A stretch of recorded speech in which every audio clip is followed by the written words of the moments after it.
Hey everybody, Jimmy Gee. Trina Gee. Thank you for tuning in to Glamping with the Gees. We are at a state park in Pennsylvania. I gotta look down and read the name of this place. It's Prince Galitizen State Park, Crooked Run Campground. It's in Patton, Pennsylvania. yeah, Patton, Pennsylvania, near Altoona. So we're gonna walk around and check things out and let you know what's going on here. Hey everybody, we're walking around the park, Prince Galitizen, yeah, state park. Wow, read a pretty interesting thing on who he was. But we're headed up to take a look at the amphitheater, and you can see behind us there's a, yeah. Whiteboard. Go ahead, Vanna. There is activities listed. Tonight is what, karaoke? Karaoke. And tomorrow is Dance Revolution. yeah, so I think we'll check that out. Not really. All right, we'll get back with you. Here's the amphitheater we just told you about. It's pretty big. It's pretty nice. Nice benches, concrete. They have a movie here tonight. Yeah. Do you know what the movie is? No, I didn't see that. This is our view coming down the trail from the amphitheater. Very, very nice wooded area. The trail is actually very, very fine brown cinder. Hey everybody, how you doing? Walk around checking things out. Behind us is a lake to swim in. They have a boat and stand-up paddleboard runners, I think. And bikes, and we're going to go check those And places bikes, we're going to go check that out, and we'll get back with you. Here's the lake. They have little powered fishing boats for rent, paddle boats, stand-up paddle boards, those pontoon boats, kayaks. We've got one out now. Yeah, I saw that. Nice lake.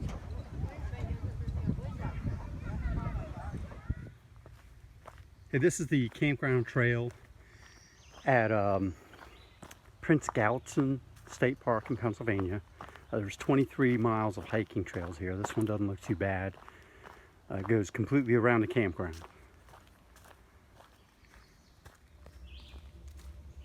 Here's a really nice portion of the trail. Takes you down by the lake. Trail's not too rough. They have markings on the trees. You can see right there. If the marking goes straight up and down, then you go forward. If it angles to the left, you go left. If it angles to the right, you go right. Not a bad little trail. Hey, just finished the hike. 2 3/4 mile, well within my ability. Little rocks and branches coming through the ground, but that's to be expected when you're hiking out in the woods like this. Not real strenuous, well within my ability. Recommend it to anybody. Took me around the perimeter of the campground. Again, about 2 3/4 mile. Jimmy Gee. Trina Gee.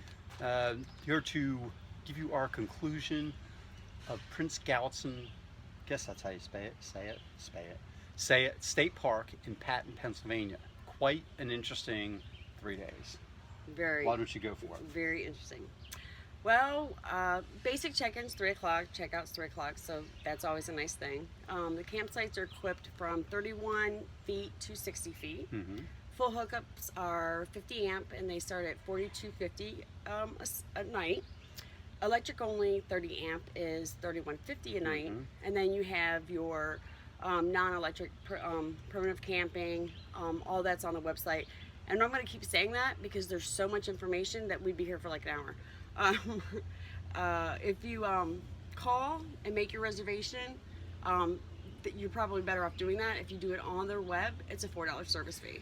Yeah, that's kind of crazy, isn't it? You'd rather you have talked to somebody than to do it conveniently on the website. And we didn't know until we got here, and they gave us our final payment, which we had paid in full. But we didn't know that until we got the paper. And I'll have to admit that I probably overlooked that, just filling out the application or the reservation on site. They also have They also have camp cottages. Those rent for very different prices.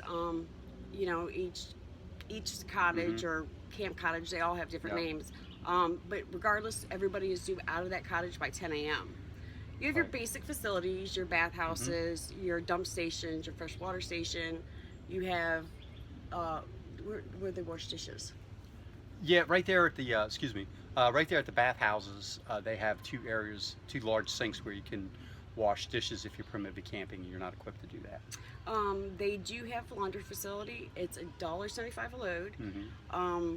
And it's $1 for 30 minutes. However, we've been told by fellow campers that it's quite expensive because it takes so long to dry. Right. So we didn't do our laundry here. We went outside. I went into town. Went into town and did that. They're all equipped with a fire ring and a picnic table. All sites are in a loop form. Mm-hmm. All sites have a camp host. With that, Which we never saw. That's where you'll find information boards. They'll tell you what activities are going on. Mm-hmm. For the month, they'll tell you, like, they always have a weather posting, what you're supposed to do if it storms, if you can hear the lightning, things of that nature. They have poop bags there, but they don't have any place for you to dump them. So you have to take them back to your site. And as we said before, we put them in a Ziploc, and then we put them in the trash, and then we take our trash out. So we just don't want to smell it. What else do we have? As we talked about the sites, all sites. Hold on for a minute. Okay. Okay. As we spoke, that all sites are in a loop form. We have a 2 pound. We have a 5 pound poodle, toy poodle, teacup poodle. Mm-hmm. She's 5 pounds, regardless. When we got here, our site wasn't ready, so we sat in the overflow parking, which wasn't a big deal. Yeah, this is where it gets interesting. We were walking to Lula. In sight of the Rangers. In sight of the Rangers. The ranger came and got us and let us know that our site was clear and where it was located. We got there. We, had full hookups. We were completely set up. Jimmy took Haley. Oh gosh, wouldn't she love that? Took Tallulah outside to urinate, and within 5 minutes there was a knock on the door, and we just thought it was the camp host because they were right next door, and it was a park ranger, informing us that this was not a pet loop, that you had to move, regardless. So we went from a full hookup site to an electric only site. Right. Because we had to be in the pet area. And there's only 2 loops. I don't know if I said that. There's only 2 loops. So that accept pets. That accept pets, correct, in this park. However, we have found out from a following camper again that most Pennsylvania state parks are either limited or completely non-pet friendly. So if you have a dog, don't bring it. Don't come to Pennsylvania state parks. It was very frustrating for us. We had everything all set up. We had to break everything down. We had to move to another campsite, and then tell them about the parking. Well, generally, I mean, from everywhere we've been, when we get our RV set up, I just pull the car, in front of it. Well, a gentleman, the same one that we've had numerous conversations with, came over and said, "Hey, you need to back your car in. It's the rule. It needs to face the street, the way you're exiting." Right. So we had already been scolded because we had our dog in a non-pet loop and weren't aware of that. Had they come by again and seen that we weren't following the rules, they would have definitely kicked us out. So basically, it was a very paranoid 3 days here, because if I do this, is that right? If I do that, is that right? Is the ranger going to say that? It was crazy. It does state in large bold print that there is no alcohol prohibited at any time. I mean, alcohol is prohibited, not no alcohol prohibited, right? So no alcohol. No alcohol. Yeah, it's what prohibited. What did I say? You said no alcohol prohibited. Oh, my fault. That's Look, okay. this is how bad it is. Yeah. For us anyhow. Yeah, and it says it's per the Department of Commerce, Conservation and Natural Resources. Is what they say. And apparently it's like that at all parks here in Pennsylvania. We're not sure. To be honest, we're not going to find out. Right. They do have Wi-Fi. However, it is beyond slow, if any service at all. Very poor. Our phone said no service the whole time. So we had to drive 30 minutes to get town. service. Yeah, to get the service. It's crazy. Yeah, it is definitely family friendly. If you have kids probably no older than middle school, I think it's very commercialized. They have a lot of activities like pontoon boats with cabins. You can bike ride. Bike riding is $10 an hour, $100 deposit. And you saw my hike. You saw the hike earlier in the video. About 23 miles of hiking or walking trails. Then they have BMX or mountain bike trails that you can ride on. ATVs. ATV trails when it's winter here, which we don't plan on being here anyway. They have snowmobile trails and skiing here in the winter. Right, and hunting. And hunting. Yeah, and hunting. With that being said about the pontoon boats, the deposits on these items start at $265. And that's not the rental fee. That's not the rental fee. That's the deposit. And it's how much is it an hour for the pontoon boats? For the pontoon boat, I want to say is, you know, don't quote me. Don't quote me. Go on the web. It's expensive. Go on the website. Go on the web. What threw us off anyhow was the fact that you had to put down a $265 deposit. If you kayak, which you have to pay for, you have to rent the oars. If you don't bring your own. And you have to rent the life vest. And with that being said, those require a deposit. So, it get expensive here. The camp store they do have on site. It's small, but they have a lot packed in there. Oh yeah. I'm the one that walks around and says, okay, how much is soda? How much is eggs? How much is milk? Milk is, for a half a gallon, it is $2.59. For bacon, a pound is $5.89. So shop before you get here. If you choose to purchase a pack of 12-pack of soda pop, however you want to call it, it's between $5 and $6. If you are a smoker, bring your own cigarettes. They start about $6.50 to $7 a pack. So definitely beware of that. What else do we have? Honestly, that's like as far as the notes that we put together. I want to show you something. With that being said, when we checked in, we got this cute little green brochure.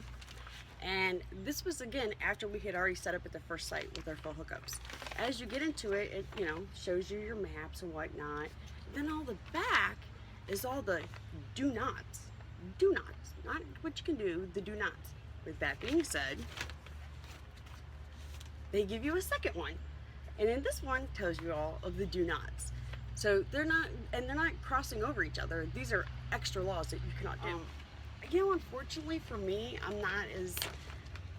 I couldn't even say content about this part because, like I said, it's very commercialized. It is geared for children. A lot of kids on their bikes, which is good to see. Right. Helmets are required, right, which is good. But you're definitely ostracized for having a pet. No matter how small or how big. And that's just not this park. She did a lot of research, and it's most Pennsylvania state parks. Right. You're either restricted to a certain area, which is okay, but the area we came to was less appealing, so to speak. So it's almost like you're second-class citizen if you have a dog here. It's not just that. That's our take. It's probably in our best interest. We don't come back to a Pennsylvania State Park simply because of the pets. Well, and I think it's the way they went about it. It's like when the ranger came up and knocked on the door, the ranger didn't even offer a solution. I had to ask if there was another spot for us to go to. So she knocked on the door, started saying, give me this bleeding heart stuff about how she rescues pets and stuff like that. And I flat out told her, is that going to help me? No? Okay, so where do we go to? I don't care if you rescue pets or not. I mean, it's a good thing you do, but it's not going to help our situation. We rescue pets. We have 3 cats that we rescued, and Toulouse's the only one that we've ever paid for. Right, so the ranger didn't come with a solution. I had to ask for the solution. And then again, as far as we're concerned, the site was not substandard, but a lot less appealing. It's definitely for the camping, for the pop-ups, for small travel trailers. Small travel trailers, definitely. And again, that's not a knock against anybody. It's just not what we're used to doing. We're used to being around them. If you're in that area, if you're camping in that type of style, okay. We're used to being KOAs. I mean, KOAs have the primitive and private sites campgrounds and private, exactly. So. I don't want anybody to feel offended because these days everybody gets offended quite easily. This just isn't our cup of tea. It's definitely not our cup of tea. So with that said, what's the G rating? With that being said, as far the fact that it is kid friendly, again geared towards smaller children, the fact that they do practice safety with the helmets, they make it well known. There's one, and I think I told you, one-way streets. The loops are one ways, which is good, so that the parents can kind of keep an eye on the kids. Don't see many parents walking with their children. Like I said, I find it commercialized. So with that being said, for us, it's a 2. It's there a 2G. Go. 2G left a little bit of a bad taste in our mouth. So Pennsylvania State Parks, it was nice, but we won't be back.